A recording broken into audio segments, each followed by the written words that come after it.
Amin. Wastiqbalul kiblati, dan yang termasuk syarat-syarat sah sholat yaitu menghadap arah kiblat.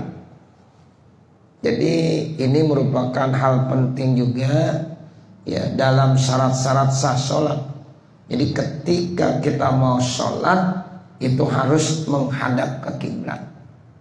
Makanya kita kalau niat diajarin dulu sama guru-guru kita begitu. Usolli ya fardol isya'i arba'a raka'atin mustaqbilal kiblati. Itu ada kata-kata mustaqbilal kiblat. Itu teliti ya, guru-guru kita dulu ngajarinnya begitu. Semua diajarin. Walaupun sebenarnya yang paling penting qasad ta'arud ta'in aja, cuma 3 sebenarnya. Qasad ta'arud ta'in. Tapi kenapa kita diajarin? Supaya lebih mantap, lebih sempurna. Karena mustaqbilal kiblah ini termasuk syarat sahnya sholat. Begitu ya Bapak. Ya, makanya tuh diajarkan begitu. Usolli fardol isya'i arba'a raka'atin mustaqbilal kiblati. Ya, itu ada kata-kata mustaqbilal kiblah. Nah ini mustaqbilal kiblati sebenarnya kalau kita niat enggak disebut juga nggak apa-apa, boleh-boleh aja. Ya, tapi kenapa kita diajarin ke begitu? Supaya lebih sempurna. Makanya kita kalau udah ngikutin guru-guru kita udah sempurna banget udah. Ya, insya Allah tuh begitu. Ya, jadi ini istiqbalul kiblah artinya menghadap ke arah kiblat. Jadi sholat kalau kita nggak mengarah ke kiblat ya kagak sah. Ya, jadi yakin ya bahwa kita ya udah istiqbalul kiblah, menghadap ke arah kiblat. Iya, yang namanya kiblat al-Ka'bah tuh yaitu Ka'bah. Jadi kiblat itu ya Ka'bah. Ya, makanya kiblatnya kita orang-orang Islam, umat Nabi Muhammad ya Ka'bah. Yang dulu memang pernah itu Baitul Maqdis selama 16 bulan kita tuh ya umat Nabi Muhammad ya menghadap ke arah Baitul Maqdis. Jadi Ka'bah, Baitul Maqdis, kembali ke Ka'bah lagi. Ya, makanya ada Masjid Kiblatain di Madinah tuh Bapak Saudara, ya ada namanya Masjid Kiblatain. Kalau dulu kita kalau pergi haji, pergi umrah pasti datang ke sana, turun sholat di Masjid Kiblatain. Tapi udah beberapa saat ini kita cuma suruh ngeliat doang, turun kagak boleh, bis dilarang parkir di situ. Tuh kadang-kadang orang Arab begitu tuh modelnya. Kalau dibilang kagak boleh, ya kagak boleh. Ya mestinya kan kita harus turun. Awal-awal dulu begitu. Kalau yang namanya umrah tuh mesti kita ke Masjid Kiblatain turun sholat. Ya, tapi sekarang ya itu ya tidak dibolehkan. Jadi kita ngelihat doang sebentar, ya mobil nggak boleh berhenti parkir di situ, lanjut. Nah begitu. Kadang-kadang kalau kita ada aturannya boleh. Ya, kadang-kadang aturan kagak boleh begitu. Ya, jadi kalau kita ya bisa turun kan bisa sholat di Masjid Kiblatain. Nah itu sejarah juga maksudnya Masjid Kiblatain itu. Jadi Nabi dulu pernah sholat tapi ya 2 rakaat menghadap Baitul Maqdis, 2 rakaat lagi menghadap Ka'bah. Karena turun ayat pawalli ya satrul Masjidil Haram. Tuh begitu. Ya jadi ada ayat pawalli wajhaka satrul Masjidil Haram. Nah disitulah Nabi kembali ya sholat menghadap ke arah Ka'bah yang ada di Masjidil Haram. Makanya itu tempat ya dibangunlah namanya masjid Kiblatain. Jadi kiblat itu ya Ka'bah. Makanya di sini pengarang kitab jelaskan hiya ya kiblat itu al-Ka'bah yaitu Ka'bah. Wasumiyat dan dinamakan apa Ka'bah kiblatan kiblat. Kenapa Ka'bah disebut kiblat? Li'annal musolliya yuqabiluha, karena orang yang sholat itu menghadapnya. Ya, jadi kata-kata kiblat dari qabala yuqabilu Ya, makanya ada kata-kata akar katanya sama aja, kiblat. Sebab yuqabiluha, orang sholat tuh ya mengarah ke kiblat. Nah, makanya Ka'bah disebut ya kiblat. Ya, yuqabilu menghadap siapa musolli akan Ka'bah. Nah, karena setiap orang sholat menghadap ke Ka'bah, maka Ka'bah disebut dengan kiblat. Itu begitu. Wa Ka'batan, dan disebut Ka'bah. Kenapa itu bangunan disebut Ka'bah? Lirtifaiha, karena tingginya itu bangunan Ka'bah. Ya, jadi ukurannya itu tinggi dan mulia. Ya, jadi Ka'bah itu ada satu bangunan persegi 4 yang tinggi dan begitu mulia. Ya, mulia sekali, masya Allah. Sejak Nabi Allah Ibrahim tuh ya dibangun. Ya, kemudian ya dia melihat bagaimana cara membangunnya. Nah, itu Nabi Ibrahim disuruh ngeliat ke atas. Ternyata di atas sudah ada gambarnya. Ya, jadi ada Baitul Ma'mur namanya. Ya, jadi di atas itu ada Baitul Ma'mur. Jadi Nabi Ibrahim dikasih kasyaf sehingga bisa melihat gambarnya. Sudah ada gambarnya, modelnya. Makanya kalau sekarang ada bangunan-bangunan, kemudian ada gambar lebih dulu, ya memang begitu yang bagus. Sebab Allah udah ngajarin begitu. Jadi ada programnya. Ini kita mau bangun nanti bagaimana bentuknya. Nah, udah ada gambarnya. Nah, itu para insinyur sebenarnya ilmunya udah dahulu dibawa oleh Nabi Ibrahim. Ya, jadi Nabi Ibrahim udah duluan, udah ada gambarnya dibuat. Cuma Nabi Ibrahim melihat gambarnya tinggal naik ke atas. Ya, ke atas, oh begitu bentuk Ka'bah. Ya, begitu tingginya dan mulianya tuh bangunan sehingga disebutlah Ka'bah. Nah, begitu. Wastiqbaluha, dan menghadap Ka'bah itu dalam sholat syartun, merupakan syarat lisihhatis sholati, bagi sahnya sholat, fi hakil qadiri, pada hak orang yang mampu. Ya, orang yang mampu ya itu wajib menghadap ke arah kiblat. Kecuali bagi yang ajiz, orang yang lemah. Nanti ada orang yang agak mampu untuk menghadap ke arah kiblat. Nah, itu boleh. Sebab memang fikih begitu tinjauannya. Ya, jadi kalau masih bisa, ayo, ya harus dilakukan. Tapi kalau nanti udah nggak bisa aja, nah itu dibolehkan sholat walaupun tidak menghadap ke arah kiblat atau Ka'bah. La bi syiddatil khaufi, tidak perlu syarat sah sholat menghadap ya Ka'bah atau kiblat pada sholat syiddatul khauf.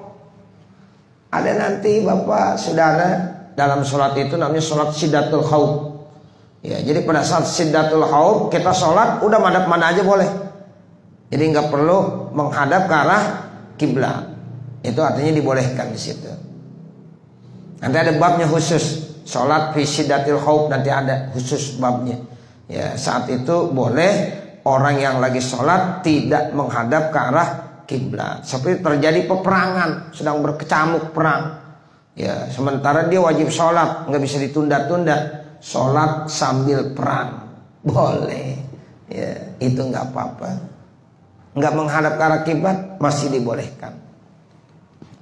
Wa fi naflis safaril mubahi, dan juga pada sholat sunnah safar mubah itu juga boleh. Kita tidak menghadap ke kiblat pada saat sholat sunnah dalam posisi safar. Dia melakukan perjalanan, yang perjalanan itu mubah, tidak maksiat, boleh. Ya, sholat sunnah dalam safar mubah tidak menghadap ke arah kiblat. Liqaulihi ta'ala, karena firman Allah subhanahu wa ta'ala terkait tentang kita disuruh menghadap ke arah kiblat. Fawalli wajhaka syatral masjidil haram, maka arahkan wajah kamu ke Masjidil Haram. Tuh, jadi palingkan wajah kamu, hadapkan wajah kamu ke arah Masjidil Haram. Itu maksudnya Satral Masjidil Haram, ya Ka'bah. Karena memang Ka'bah adanya di mana? Adanya di Masjidil Haram. Tuh, jadi Ka'bah itu ada di dalam Masjidil Haram. Mungkin Bapak, ya saudara yang pernah melaksanakan ibadah haji, yang pernah melaksanakan ibadah umrah terbayang. Kalau dibilang pawali wajhaka syatral Masjidil Haram, terbayang tuh Ka'bah. Jadi kita masuk masjid dulu, nanti di dalam masjid di situ baru kita akan menemukan ada Ka'bah. Kalau yang belum emang belum kebayang. Tapi saya selalu doakan semoga Bapak Saudara bisa ya pergi ke Makkah, ya pergi ke Madinah, ya untuk menunaikan ibadah haji atau ibadah umroh serta ziarah ke Rasulullah. Itu ya penting sekali. Ya, jadi kita selalu minta sama Allah dalam hidup kita ini jangan sampai ya enggak datang ke Makkah, enggak datang ke Madinah. Tuh, kalau bisa kita minta sama Allah. Mudah-mudahan kalau kita selalu minta ntar dikasih sama Allah. Gitu. Kita ketok terus pintunya Allah. Ntar lama-lama dibukain. Gitu. Ngetoknya jangan bosan-bosan. Kita kalau ngetok mulu entar juga dibukain. Tapi kalau kita nggak ketok-ketok entar nggak dibuka-bukain. Ya, jadi begitu. Ya. Jadi ini ya kalau kita baca pawali wajhaka syatral Masjidil Haram, kita udah pernah ke Masjidil Haram, kebayang gak tuh?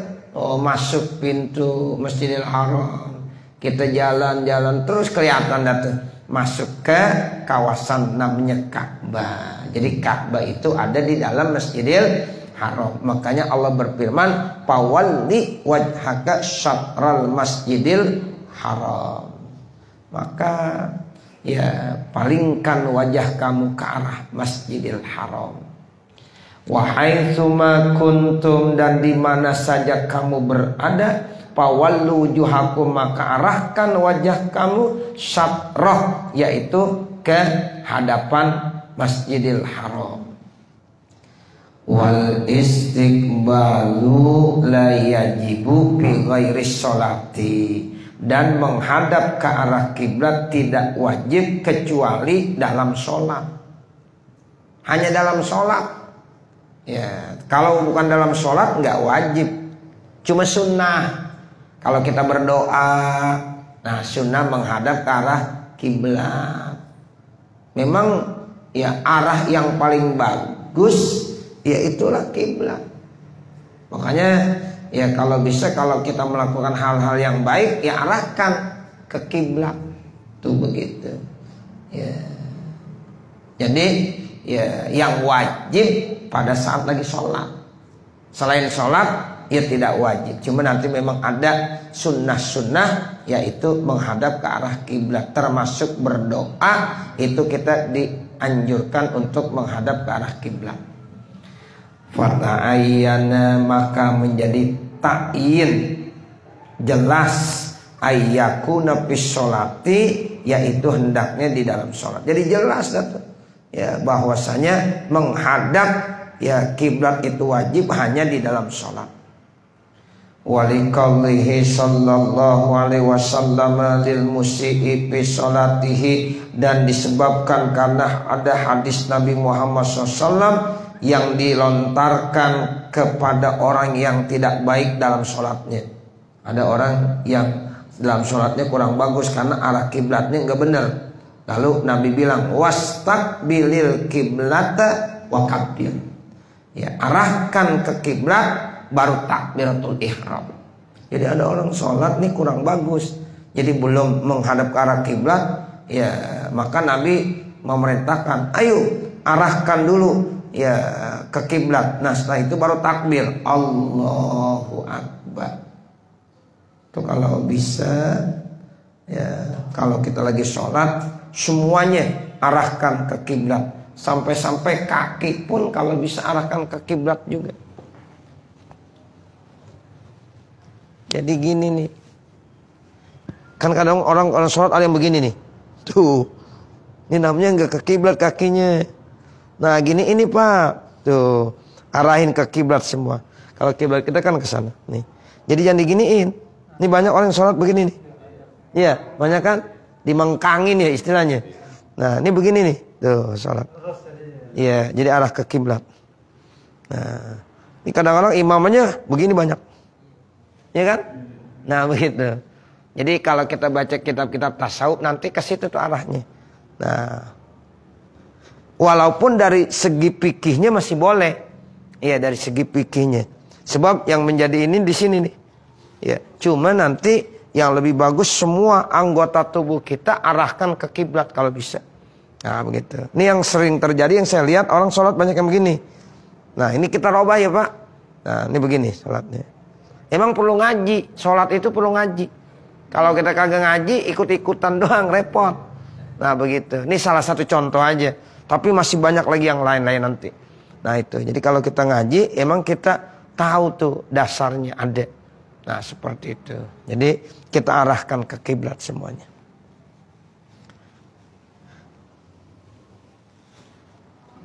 Ini yang dimaksud wastaqbilil kiblata wa kabbir. Sebab Nabi lihat ada orang sholat salah musik, ya salah dalam sholatnya, sehingga Nabi langsung negor dengan istilahnya wastaqbilil kiblat.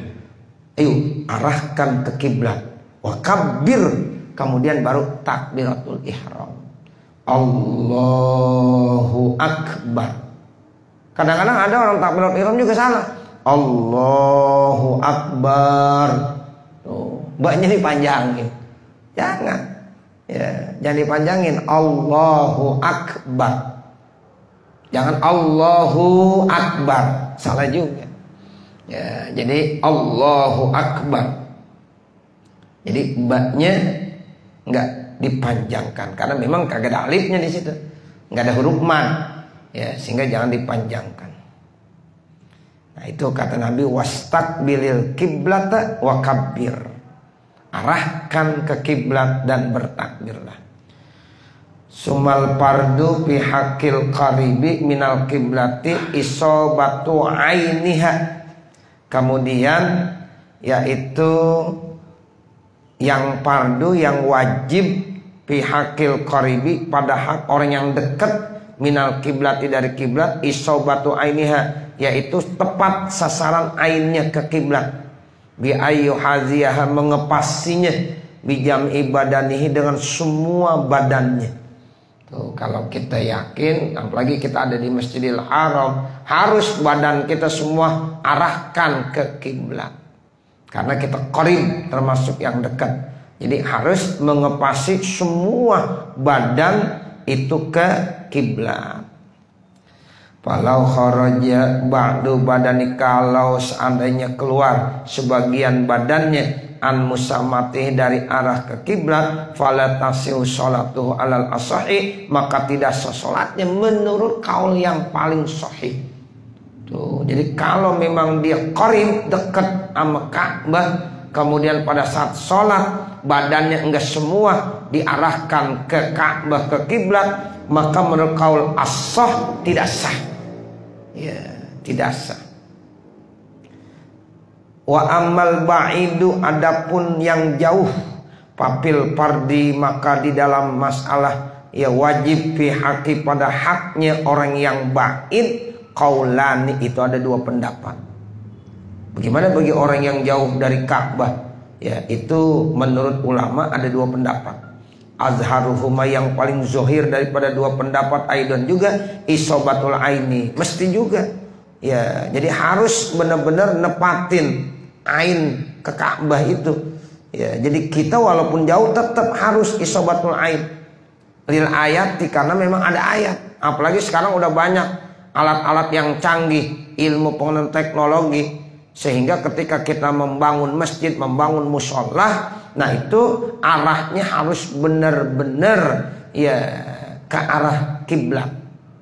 Kalau kita kagak ngerti, nanya sama yang ngerti, supaya masjid kita, musola kita posisinya tepat ke arah kiblat. Karena pendapat yang pertama harus begitu, ain isobah, ya harus benar. Nah seperti itu. Ya, jadi ya supaya akurat. Ya, akurat tuh arah ke kiblatnya. Nah, kalau kita sholat di masjid atau di musola yang memang udah akurat arah kiblatnya, jangan suka kita miringin lagi. Contoh ini nih, kita udah bener di arah kiblatnya nih. Kita sholat kita miringin. Ya repot. Kan ada kadang-kadang yang begitu. Ya. Saya pernah nemuin seseorang. Kalau imam, di mana aja imam, itu sejalannya udah ada benerin, udah lurus sama arah. Emang di masjid udah arahnya ke Ka'bah. Dimiringin lagi. Saya bilang ini salah ini. Ingatnya sholat di rumah kali. Ya, kalau di rumah memang belum ke kiblat, harus dikiblatin. Lah kalau masjid, musola rata-rata kan udah bener kiblatnya. Ya udah jangan dimiringin. Kalau nanti dimiringin, ya akhirnya dia nggak menghadap ke arah kiblat. Kecuali mungkin ada beberapa masjid yang memang ya salah arah kiblatnya. Ya kalau dirubah dimiringin, semuanya jamaah juga agak dimiringin. Nah begitu.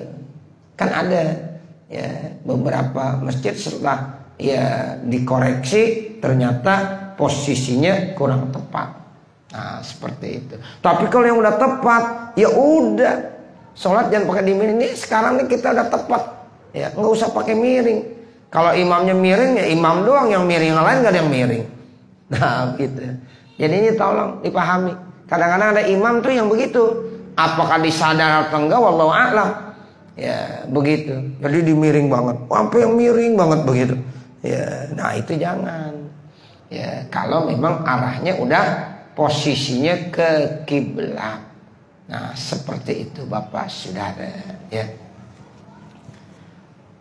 Jadi itu menurut pendapat yang pertama, walaupun dia jauh, azharuhuma aidan isobatul aini lil ayat. Tetap harus pas ainnya, karena memang ayat tadi, ya ayat yang tadi umum buat yang jauh, yang dekat sama. Fawalli wajhaka syatral masjidil haram wa haitsu ma kuntum fawallu wujuhakum syatra. Ini ayat umum buat siapa? Buat orang yang qarib maupun orang yang ba'id. Tuh, orang yang dekat ya begitu, orang yang jauh ya sama begitu. Lakin akan tetapi yakfi ghalabatuz zonni, cukup yaitu dengan ghalabatuz zon. Jadi ghalabatuz zon itu artinya ya 80% benernya, 90% bener, walaupun belum sampai apa? Belum sampai 100%. Sebab fikih itu udah membenarkan. Ya, jadi kalau udah ghalabatuz zon itu udah dibenarkan dalam ilmu fikih. Bikhilafil qaribi, berbeda kalau yang dekat. Kalau dekat udah nggak boleh lagi ghalabatuz zon, udah harus yakin. Ya, tingkatannya udah lebih tinggi, udah 100%, karena kelihatan dekat, dilihat itu Ka'bah.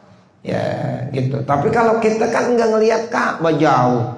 Tapi ghalabatuz zon ya dengan alat-alat yang canggih itu bisa titik yang ada langsung arahnya ke Ka'bah. Bisa sekarang canggih.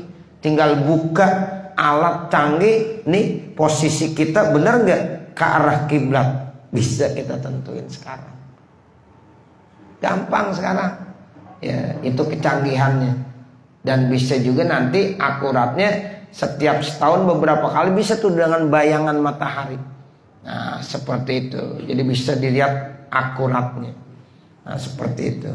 Fa innahu yalzamuhu zalika, maka sesuatu diwajibkan itu yaitu biyakinin, ya dengan yakin, liqudrati alaihi, karena ada kemampuan atasnya. Bi khilafil ba'idi, berbeda bagi orang yang jauh. Kalau orang yang dekat udah yakin mampu dia, ya ainnya ya langsung. Tapi untuk yang jauh itu cukup dengan ghalabatuz zon. Ya 80%, 90% benernya. Ya walaupun belum sampai 100% itu udah dinyatakan benar oleh fikih, karena memang dia jaraknya ba'id, jauh. Ya, tapi semakin kemari udah semakin canggih. Ya. Tapi kalau beda matlak juga nanti ya kita nggak perlu nyamain ke sana. Contoh nih, untuk bulan haji besok, seandainya ada perbedaan ya antara kita Indonesia dengan mereka orang Arab, ya antara bulan hajinya, lebarannya seandainya berbeda, itu nggak ada masalah. Matlaknya itu kalau dari segi matlak emang masing-masing. Ya, sebab besok nih ya diprediksi bahwa lebaran bisa kagak barang Mekah sama kita Indonesia. Begitu. Bisa di Mekah duluan. Gitu. Karena memang prediksinya ya di sana wukuf hari Jumat. Berarti lebarannya hari Sabtu. Kalau di kita kemungkinan, ini masih kemungkinan lebarannya hari Minggu kita.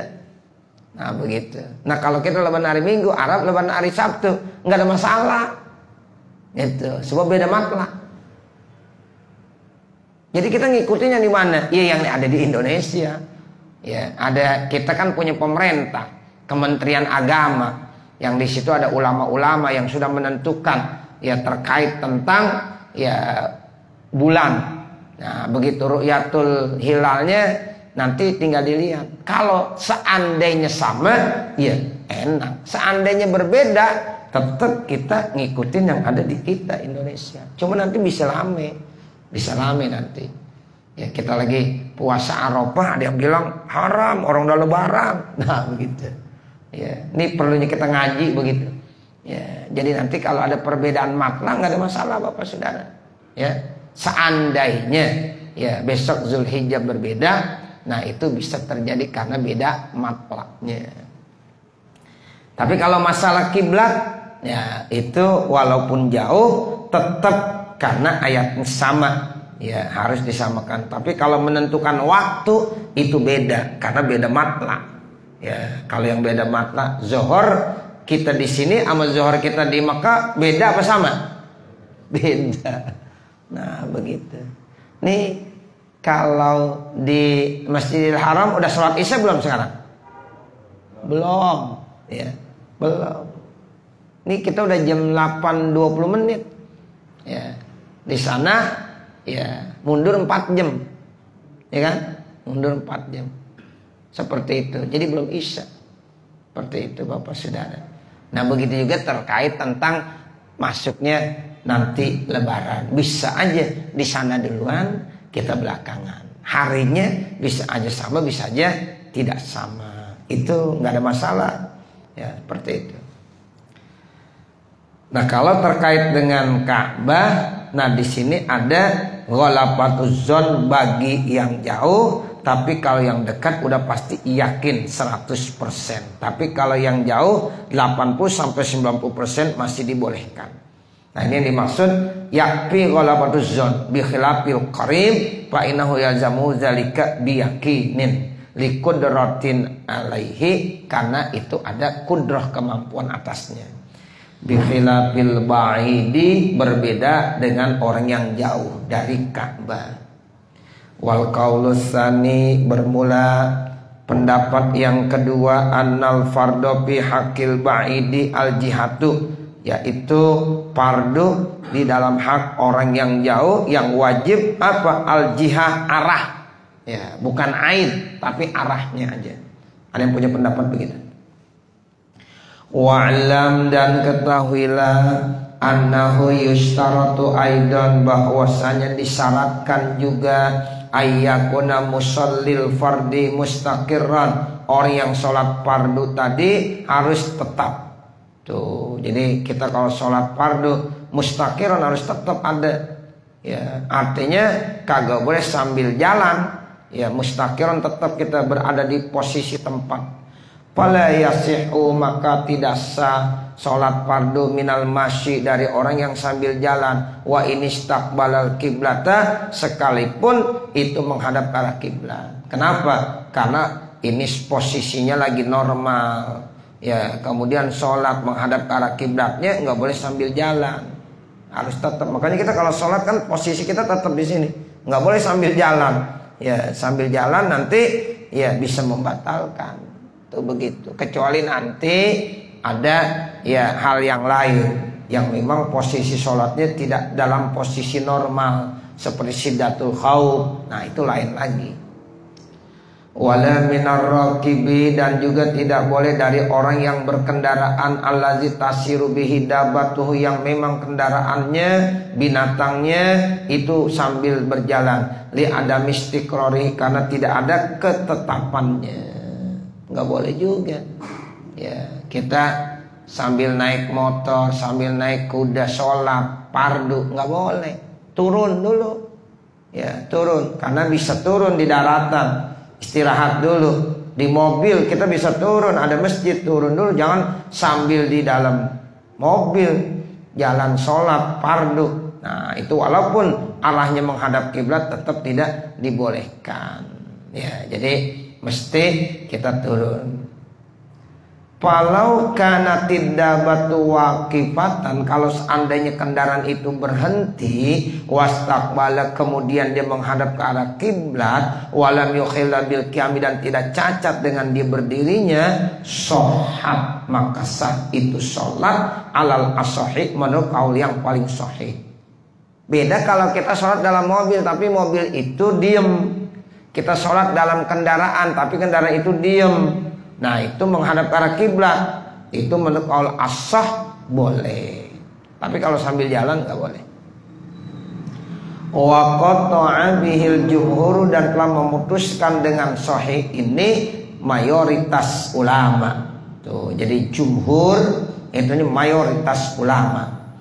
Naam, iya, artinya la yasil, tidak sah. Ya, tadi tidak sah kan, akan tetapi tasihhu, sah itu sholat fisapinati sa'iroh, di dalam perahu kapal laut yang memang itu sambil jalan. Beda kalau di lautan, karena kita nggak bisa turun di laut, atau di atas udara kita nggak bisa ya turun ya begitu, sehingga sholat di atas kendaraan pesawat itu masih dibolehkan walaupun sambil berjalan, bahkan seandainya tidak menghadap ke arah kiblat. Tapi kalau kita di kendaraan darat masih bisa turun, punya mobil bisa turun, naik kuda bisa turun. Nah, itu alasannya begitu. Ya, jadi tidak dibolehkan. Tapi kalau di sapina, ya kita di perahu, di kapal laut atau pesawat terbang itu boleh. Ya, kenapa? Karena seandainya kita disuruh turun itu nggak memungkinkan, ya laut atau udara, nah itu nggak bisa. Wal farqu, bermula perbedaan, annal khuruja minas sapinati fi awqatis sholati, sesungguhnya khuruj, keluar dari sapina, kapal laut, fi awqatis sholati, di waktu-waktu sholat, ilal barri, ke daratan, itu muta'adzirun, uzur, susah. Ya, kalau kita lagi di kapal laut, ya waktu-waktu sholat suruh turun ke daratan, susah nggak kira-kira? Susah, muta'adzir namanya. Itu alasannya begitu. Atau kita lagi naik pesawat terbang, waktu sholat kita suruh turun, dia nggak bisa juga. Tapi kalau kita bawa mobil di daratan, bisa turun. Nah, di kereta tinggal lihat nanti, kalau memang bisa qashar jamak, di qashar jamak, cari tempat nanti ya kita bisa turun nyari masjid. Nah, seperti itu. Nah, kalau memang sudah tidak memungkinkan qashar jamak karena kita tetap masih di kereta, nanti dibolehkan, tapi ya jalannya i'adah, diulang kembali. Gitu. Salat sih tetap salat. Tapi nanti wa'ada, begitu kata ulama-ulama fikih. Dia mesti mengulang kembali sholat yang sudah dikerjakannya. Jadi boleh, ya. Tapi nanti diulang kembali, di i'adah. Ya. Jadi kalau kita di waktu-waktu sholat ada di kapal laut, di pesawat, itu untuk ke daratan susah turun. Muta'adzir au muta'assirun, susah. Bikhilafid dabati, berbeda dengan dabah, kendaraan darat, ya motor, mobil, ya itu. Walau khofa minan nuzuli anid dabati, sekarang ada timbul masalah. Kita naik motor, naik mobil, ya kan bisa turun di daratan, mampir ke masjid dan lain dan sebagainya. Sekarang dia takut turun dari kendaraannya, inqita'an an rafaqatihi, karena nanti akan ketinggalan dengan teman-temannya, saudara-saudaranya. Kalau dia turun ditinggal ntar. Misalnya di bis, ya bis bukan milik kita sendiri, enggak kita yang nentuin waktu. Ya yang nentuin waktu kan yang punya bis. Sekarang kalau kita turun dia khawatirkan, wah gue ditinggal dari kelompok, dari ya rombongan. Bagaimana? Nah itu yang tadi udah sholat di dalam bis, tapi nanti mesti diapain? Diiadah, diulang kembali. Jangan nekat, aku udah turun dah, turun juga sholat. Pas banget rapi sholat, mobilnya udah jalan, tinggalan berarti kan? Tinggalan rombongan. Beda kalau mobil kita sendiri atau bis memang kita yang charter rombongan, kan kapan aja kita bisa yang ngatur. Waktu sholat berhenti, nah begitu. Tapi kalau bukan dalam kendali kita, nah itu pikir tinjauannya beda lagi. Ya, itu pikir tuh tinjauannya begitu. Kalau seandainya bisa ketinggalan dari rombongan bagaimana? Au kana ya yukhafu ala nafsi, atau adalah ditakutkan atas dirinya, au malihi atau hartanya, atau kalau diturun, wah bisa-bisa bahaya ini, saya ada yang ngancem, atau hartanya bisa dicuri hilang. Nah itu shalla alaiha, hukumnya dia boleh sholat di dalam kendaraan tadi, wa a'ada, dan dia perlu mengulang kembali nanti sholatnya. Tuh begitu. Jadi boleh diulang kembali sholatnya. Seperti itu Bapak Saudara. Cukup saya kira, nanti baru wa'lam annal qadira ala yakinil qiblah. Ya mudah-mudahan apa yang kita baca ada manfaatnya. Amin ya rabbal alamin. Sebelum ditutup mungkin ada yang mau bertanya, dipersilakan. Silakan. Kalau di komplek itu, di komplek saya, iya, itu kurang afdol kiblatnya. Kita ngikutin imam, digeser sedikit dia punya sejadah. Kita mau ikutin imam kan? iya. Di komplek ada gantek. Ikutin ini, mau tembok aja, mau tembok. Sebagian ada juga yang ikutin saya, ikutin imam. Iya, iya. Begini kali, itu posisi ya masjid, tolong ya dicek ulang, ya dicek ulang posisi arah kiblatnya. Nah kalau memang itu udah bener, ya udah arahkan semuanya, nggak usah dimiring-miring. Tapi kalau memang itu nggak bener, misalnya posisinya harus digeser ke sini, semuanya sepakat harus ya arahkan ke arah kiblat. Nah seperti itu. Saya ngikutin imam, saya ngaji, tapi dia ngikutin lampek. Nah itu enggak, maksud saya DKM punya kesepakatan dari DKM-nya. Ini udah akurat belum? Oh belum, ayo benerin dulu. Nah itu nanti posisi karpetnya dirubah. Begitu. Ya nggak rapi-rapi. Ini kan ukuran yang bener nih. Begitu caranya. Jadi ini ukuran yang bener ya.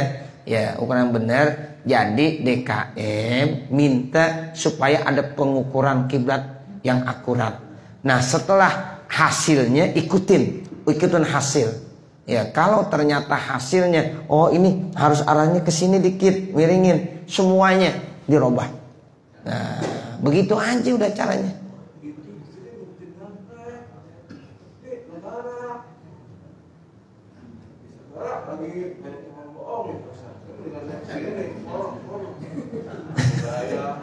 Enggak, kan yang menentukan kiblat bukan pemerintah aja. Akurat begitu. Jangan pemerintahnya disalahin. Ya. Kementerian Agama itu ada orang-orang tentu. Ya kita juga ada orang yang pakar di dalam masalah falak menentukan kiblat. Nah, begitu. Jadi nanti ketemu. Ya kalau masing-masing gak bakalan ketemu. Nah, begitu. Jadi ukur